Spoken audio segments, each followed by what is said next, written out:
Hey, it's Scott, and we're going to do some dragon boat technique tips. This one goes out to my buddy Rob in Michigan. Rob had a question about getting the proper angle on his paddle in the water.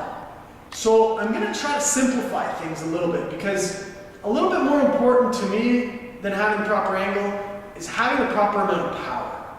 I want every paddler to have maximum power on their paddle. So I'm going to give you two rules in this little session. Okay, rule number one is that your top hand cannot cross your nose. I'll give you a little visual example. If I have to pull down on the lever right here, I can get a good amount of power. I can really press on that lever. If I bring my hand across my nose and I pull down on that same lever, I'm not going to get the same amount of power. Okay? Really simplified way to send a message that I don't want athletes paddling with their hand across the nose. I give you the same example in a dragon boat setting. Okay? The water's out there, the boat's in here. The common error that's in question here is this. Okay? This athlete has their paddle over the water, which many coaches ask. But this athlete's not in the most powerful position because their top hand has crossed their nose. So rule number one, going back, is this top hand cannot cross the nose. Here, I have much better body engagement. I really use my hips and my legs better. I have a more powerful stroke. Okay? I'm just going to take this example to a kayaker's example. I'm doing sort of a half kayak stroke right now. Kayakers have extremely powerful strokes, and their paddle does not get up over the water. Okay, so rule number two. Okay, rule number two is exactly that. We do want our paddle to be perpendicular.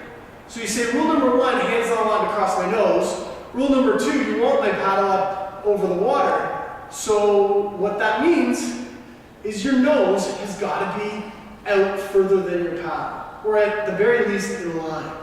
How's that going to happen? Watch my hips. Okay, I'm not sitting straight up in the middle of my seat.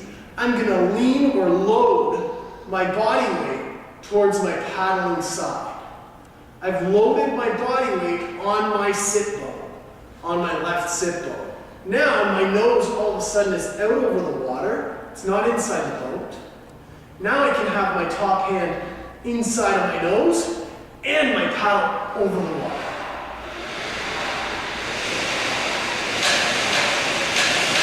This is the difference maker between good paddlers and really good paddlers. This allows a really good paddler to load their body weight over the water. You'll notice right now, I'm following both rules. My top hand is not crossing my nose, and my paddle is virtually perpendicular to the water.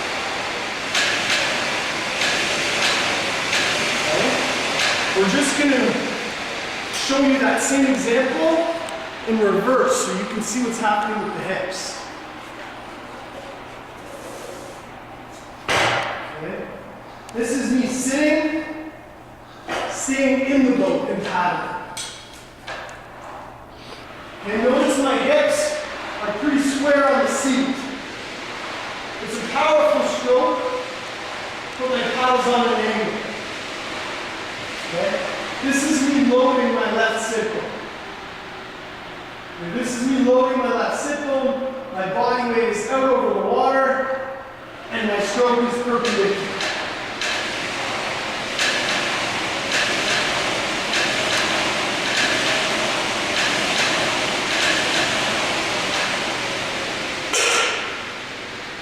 So, two rules.